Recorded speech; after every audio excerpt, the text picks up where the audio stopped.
very understandable reasons, we've come to associate maturity and kindness with a capacity not to give up on people. Our heroes and heroines keep faith with those they love. They don't throw in the towel when trouble rears its head. They put up with the hardships and friction. Running away is disloyalty. Many things are dispensable. People shouldn't be. But this broad and generous truth can be in danger of missing out on an important caveat, that health and maturity may also require, at points, a subtle capacity to give up on one or two people. Not always and indefinitely to keep giving them the benefit of the doubt, not invariably to forgive them one more time, not relentlessly to imagine the nice things they might really have meant beneath the thoughtless and unkind things they actually did and said. We might need occasionally to despair of someone as the price to pay for keeping faith with ourselves. It's in the lives of children that we see this inability to give up on someone take on its starkest and most regrettable forms. By their nature and circumstance, children can't give up on those entrusted with looking after them, if and when the latter are disappointing or cruel. Children present us with troubling examples of the impulse to keep going at any cost with a person who offers us love, even when that love is blended with the darkest or most unhealthy elements. Even when beset by emotional neglect, coldness, unreliability, meanness, brusqueness, broken promises to improve, and worse, children will think some of the following. Maybe they will change. The child places infinite faith in the capacity of the loved one to evolve in a desired direction. Whatever the lack of outward evidence, the child imagines the caregiver coming to important realizations, rethinking their position, and seeing the light. By a form of magical thinking, the child clings to the idea of the adult being on the cusp of transforming themselves into the person they so badly need them to be. Maybe the outward behavior is bad, but inside they're good. Heaven knows the outward stuff may not be pretty.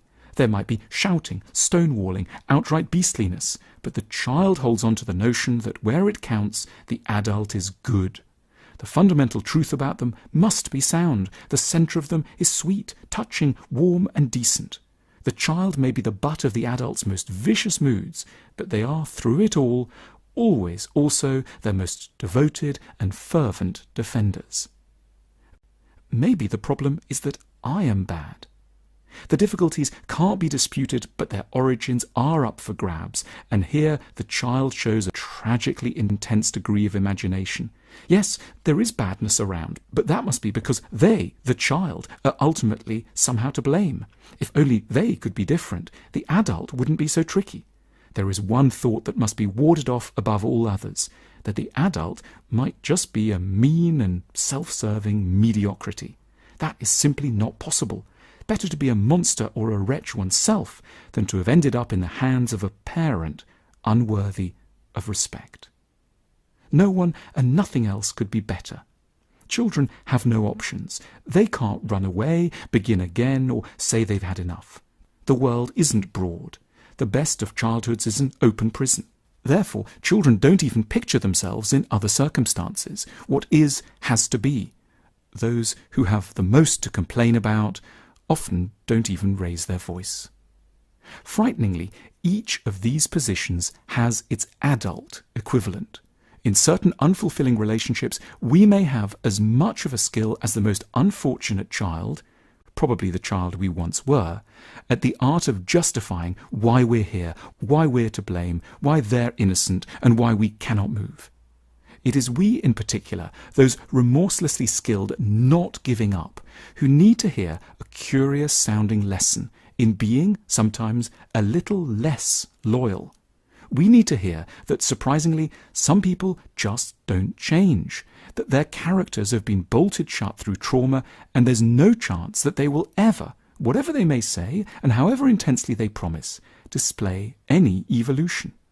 We need to hear that, surprisingly, some people aren't entirely good and we aren't necessarily the problem.